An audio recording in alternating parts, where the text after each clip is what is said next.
Bismillahirrahmanirrahim. Assalamualaikum warahmatullahi wabarakatuh. Untuk anakku kelas 12 yang saya banggakan, mari kita lanjut pada pertemuan yang kedua ini, yaitu kita bahas seni budaya, di mana kemarin sudah saya singgung beberapa hal yang berkaitan dengan bab 1. Sekarang kita lanjut lagi bab 1, yaitu gaya seni rupa.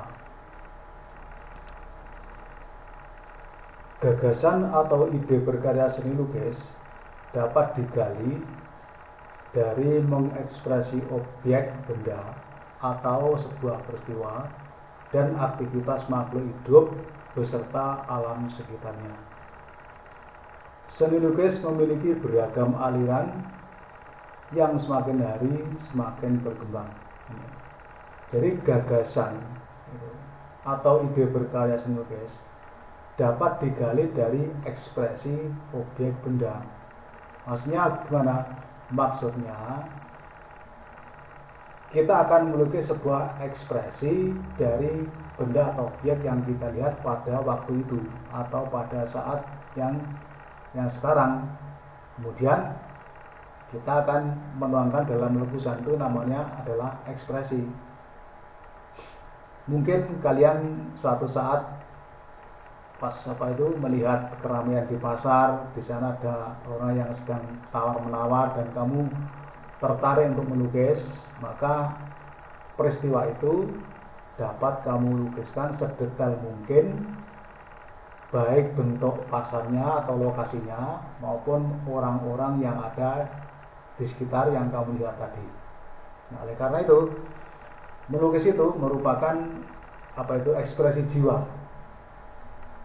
Dan di seni lukis itu memiliki bermacam-macam gaya atau aliran yang saat ini semakin hari semakin berkembang seiring dengan perkembangan peradaban manusia. Nah, di antaranya adalah yang pertama, realisme. Realisme merupakan gaya atau aliran seni lukis yang dihasilkan dari penciptaan ide berkarya dalam menangkap objek, kebendaan, atau makhluk hidup serta aktivitasnya. Dalam hal ini, emosi seniman tidak dapat dilibatkan secara utuh karena gagasannya hanya digunakan semata untuk memperoleh hasil kemiripan lukisan terhadap benda atau objek atau peristiwa yang dilihat pada waktu itu. Jadi dia akan menulis sereal mungkin, senyata mungkin. Sehingga apa? Sehingga di dalam ide gagasan itu tidak begitu berpengaruh besar terhadap nanti hasil lukisannya. Karena apa? Dia hanya menginginkan lukisan nanti akan sama, minimal hampir sama persis dengan apa yang dilihat. Nah, jadi pribadi, kalau kalian misalkan pergi ke sebuah tempat keramaian atau tempat yang sepi, mungkin di pinggir kali ada orang mancing, kemudian kamu tertarik untuk melukisnya, maka itu akan dapat kamu lukis dengan aliran realisme, dilukis sereal mungkin, meskipun tidak menggunakan persamaan atau samaan persis. Yang penting, yang jelas apa yang kamu inginkan kamu lukis sedetail mungkin, serealis mungkin. Sebagai contoh ini, nah ini adalah lukisan-lukisan yang beraliran realis. Kalau kita lihat ada gambar pemandangan sebuah kota yang dilihat dari ketinggian. Kebetulan kamu berada di puncak gunung, kemudian melihat di dataran yang menjauh di sana banyak sekali rumah padat. Kemudian kamu sampai di rumah ingin melukisnya sereal mungkin, serealis mungkin. Kemudian juga ada buah-buahan. Kebetulan ada buah-buah yang tergeletak. Ini kamu ingin melukisnya, lukis senyata mungkin. Atau orang-orang yang sedang ngerumpi toko jagungan. Ini pun juga dapat kamu sebagai objek untuk melukis realisme. Selanjutnya adalah naturalisme atau aluran naturalisme. Hampir sama dengan realisme, hanya saja penangkapan objek oleh seniman menjadi dasar pengembangan ide berkarya dan berekspresi. Pada gaya ini seniman lebih menangkap keadaan alamiah dari suatu objek lukisan. Sebagai contoh, daun yang berwarna tua akan sedikit agak menjadi warna kekuningan atau bahkan kemerahan atau bahkan bisa keputih-putihan karena mendapat balasan puas dari seniman, sehingga akan menimbulkan suasana yang berbeda. Singkatnya gini, kalau naturalisme itu lebih banyak yang ditulis adalah alam atau pemandangan. Nah, di situ pelukis akan memberikan sentuhan-sentuhan kuasnya ya, dengan sedikit memodifikasi. Misal kalau kita berada di pinggir pantai pada siang hari, gelombang atau laut akan tampak jelas warnanya biru dan lautnya warnanya biru, kemudian riak-riaknya itu berwarna putih. Namun kalian bisa mengubahnya, mungkin lautnya agak biru ke kuning-kuningan atau oranye karena apa? Kamu buat sore hari, sehingga apa? Sehingga akan tampak suasana yang berbeda. Ini adalah lukisan naturalisme, jadi natural, asli. Contohnya ini, kalau kita lihat di sini ada beberapa macam lukisan naturalisme, yaitu pemandangan, di mana yang satu lukisannya menunjukkan suasana yang agak sore hari karena bayang-bayang atau warna kayu yang kering itu tampak tersinar matahari dengan jelas. Kemudian yang jauh di sana daunnya tidak berwarna hijau, tapi warnanya ya seperti itu. Nah, ini juga lukisan naturalisme. Nah, yang nyata itu di sebelah kanan gambar pemandangan kemudian sawah, itu juga naturalisme, sehingga pelukis itu terwakili jiwanya melalui pandangannya, melalui pandangan yang ditangkap ketika dia berada di suatu tempat dan tertarik untuk melukisnya. Kita lanjut ekspresionisme. Pada ekspresionisme, gagasan dari seorang seniman menjadi tumpuan dasar penciptaan sebuah objek. Salah satu ciri pokok dari aliran ini adalah emosi jiwa yang menggebu-gebu dalam jiwa seniman. Objek yang ditangkap terkadang tidak mirip dengan karya seniman. Karena apa? Dalam proses pembuatannya, kondisi perasaan seniman selalu berubah mengikuti jajaran atau alur pikirannya. Nah, jadi ekspresionisme itu juga merupakan aliran, namun yang dilukis ini kebanyakan adalah ekspresi dari seseorang atau ekspresi dari hewan. Jadi bisa orang, bisa hewan. Yang jelas ekspresi itu menjadi makhluk hidup. Nah, tetapi di dalam ekspresionisme ini kadang-kadang pembuatnya ini tidak sesuai dengan apa yang diinginkan. Karena apa? Karena yang dilukis itu hanya menuruti perasaan emosi dari seniman. Dia bisa saat melukis orang yang sedang tersenyum karena dia atau senimannya pas hatinya senang, bahagia, sehingga yang dilukis itu adalah apa yang ada dalam jiwanya atau menuangkan pikirannya. Ya mungkin juga akan melukis orang yang sedang marah besar. Karena apa? Karena pikirannya pelukis itu waktu melukis dia memang sedang dalam keadaan gundah gulana atau sedih, sehingga dituangkan dalam bentuk ekspresi. Ini contohnya. Nah, ini adalah contoh lukisan ekspresi. gambare orang yang sedang melamun, merenungi nasibnya atau apa itu, yang jelas pada ekspresinya. Ini kemudian ada lukisan lagi seperti itu, ini juga ekspresi, dan ini juga lukisan ekspresi. Kita lanjut, impresionisme. Impresionisme merupakan gaya melukis dengan lebih menekankan pada efek cahaya yang mengenai objek lukisan, atau dengan kata lain bahwa aliran ini berusaha menciptakan kesan dengan kontras warna untuk mengarahkan mata penikmat seni. Yang menjadi pokok dasarnya adalah sinar matahari atau sinarnya bulan atau cahaya lampu atau lilin atau sebagainya, yang penting ada cahaya.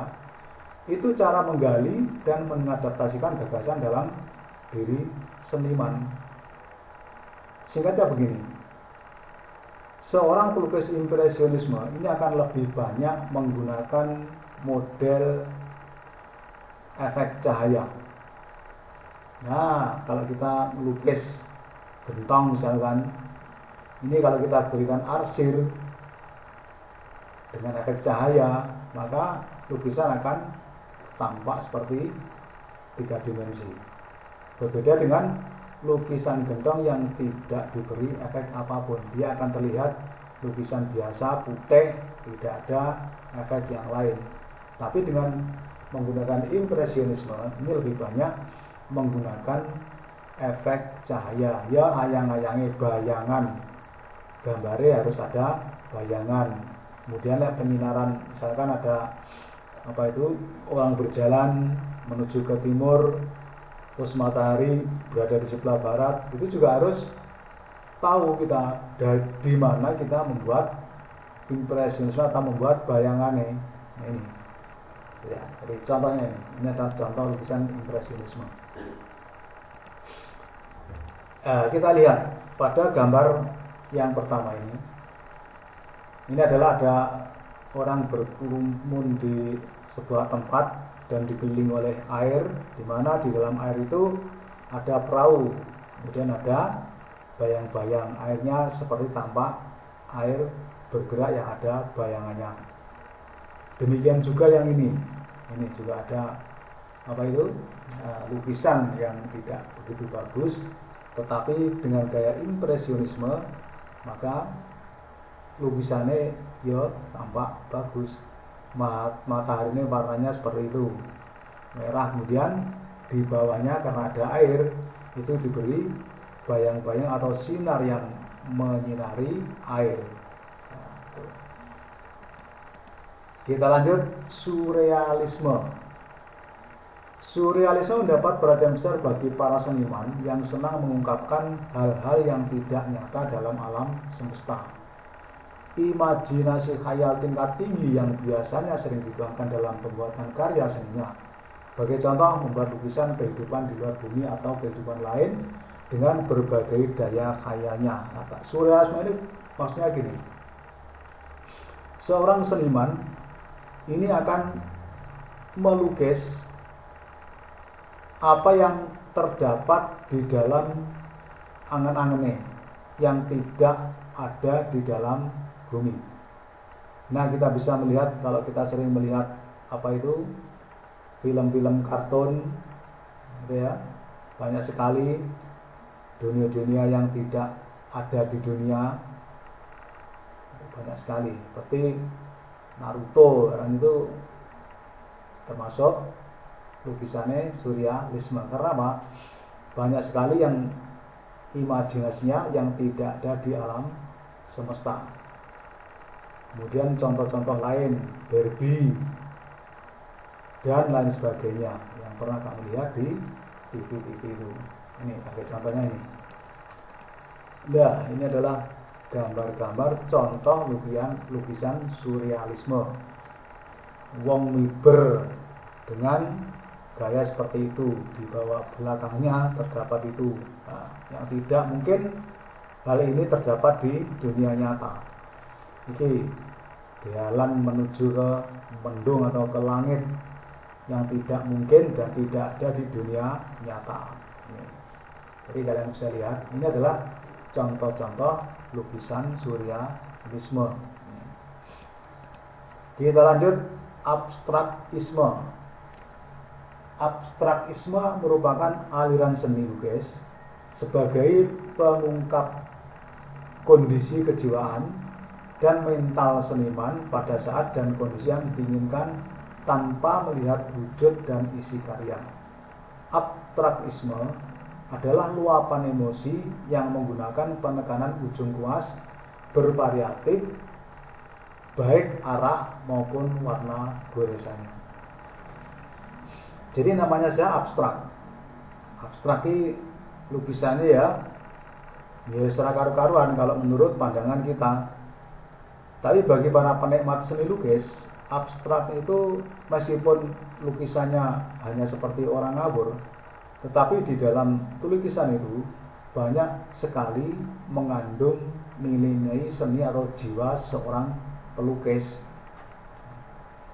Jadi pelukis abstrakisme ini ya melukisnya ya bisa cetuk cat, kemudian bagaimana mereka menorehkan kuasnya dengan tanpa arah yang tertentu. Karena apa?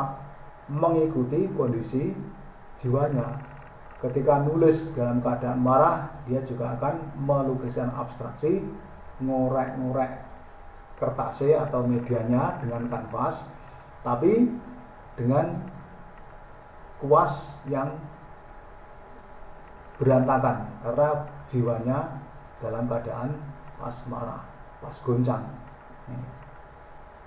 Kemudian kalau jiwanya itu ketika itu tenang, nah, itu dia akan menuliskan juga dalam keadaan tenang. Makanya di dalam teknik melukis itu ada istilahnya garis ya, garis lengkung itu nanti akan kita bahas. Lengkung itu sifatnya gimana, garis tegak lurus gimana, itu nanti kita akan membahas akan lebih jauh lagi ketika kita sudah sampai pada bab itu. Ini sebagai contoh, nah ini adalah contoh-contoh lukisan abstrak. Ya kalau kita melihatnya ya seperti hanya lukisan biasa, coret-coretan kanvas tanpa arah.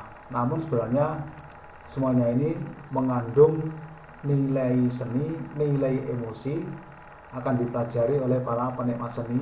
Nyapa atau melukis kayak ini. Nah, ini kalau orang penikmat seni akan tahu, oh ini lukisan ini menggambarkan jiwa dari seorang seniman.